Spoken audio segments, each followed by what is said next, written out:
Amazon shares are on the move. For more on what's going on with Amazon and e-commerce, we are now joined by Michael Aaron Flicker, who, of course, is the CEO and founder of Xenosci Ventures and the author of Hacking the Human Mind. Michael Aaron, thanks so much for taking the time. Now, I know this one, I think it's the prime big deal days, but it seems like we're getting these like quarterly, if not monthly anymore. What do you make of it? And I saw some of your thoughts here. You think it makes a lot of sense?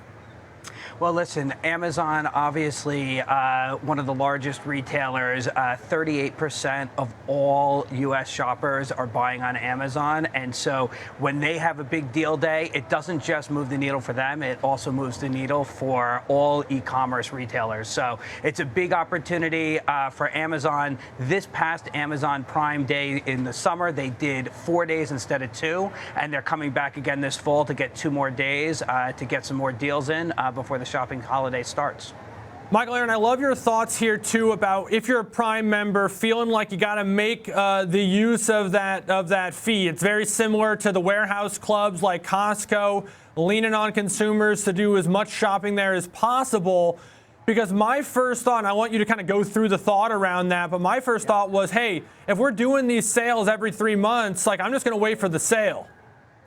Well, listen, that's a very real concern that we have as companies that want shoppers to buy.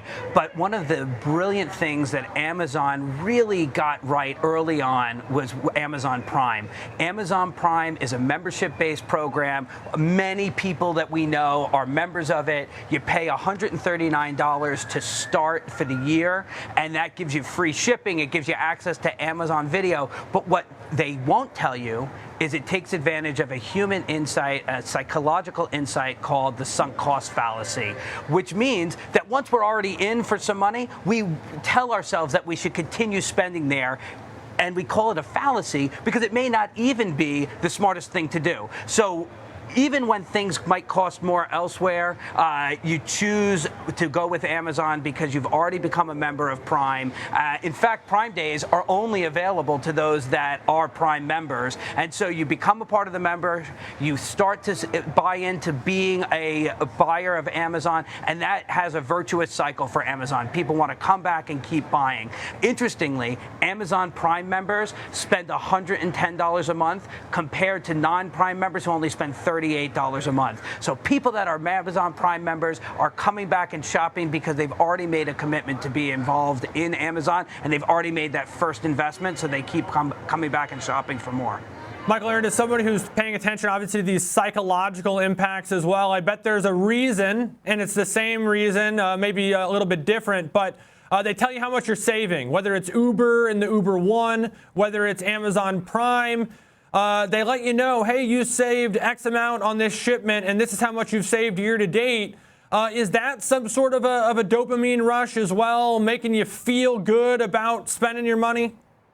We call it, amongst us behavioral scientists, the anchoring bias. They show you the price, they strike it out, and then they give you the new lower price. But in your mind, humans can't forget the original anchor price that we were shown. So you see that toaster, it was $100, they strike through it, now it's $50. You don't forget that now toaster that you can only get for the next few hours is at 50% off. Otherwise, you don't have an anchor. You don't know how good the deal is. So Amazon, experts at helping us see the value that they're driving for you and getting us to act because of that. You're right. It's the same thing at Uber. It's the same thing at Sweet Greens, Pret. They all use these membership opportunities to help discount the price and show you the good deal that they're driving for you.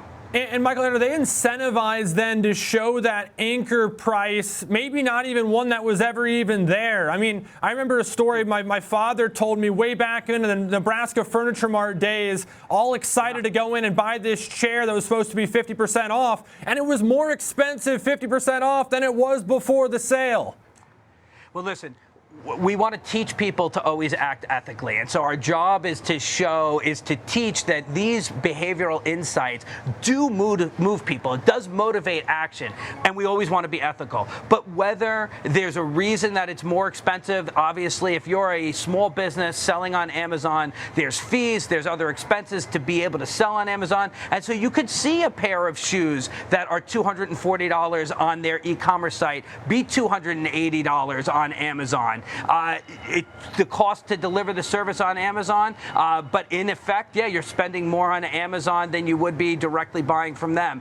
Hopefully, more things like they're just faking the price and inflating it for no reason isn't happening, but because I think it's a slippery slope. Once customers know that you're lying about the price, they catch on pretty quick. And in today's world of social media, you want to be on the right side of good marketing and good advertising. But yeah, it's for sure a lived experience that you can see the prices during these discount days are tagged a little higher than what you would see usually.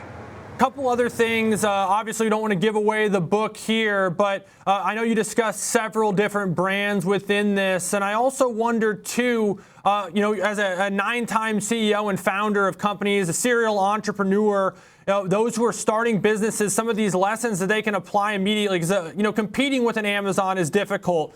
But I even watch a company like Chewy. What they've done in terms of branding the packaging, making you feel like everyone's getting it from Chewy. Amazon's certainly done that too. How important are those type of small decisions in terms of staying power, long term? Listen, we wrote the book because we wanted to have the biggest brands in the world teach us what small businesses, everyday owners, marketing managers can learn from those brands.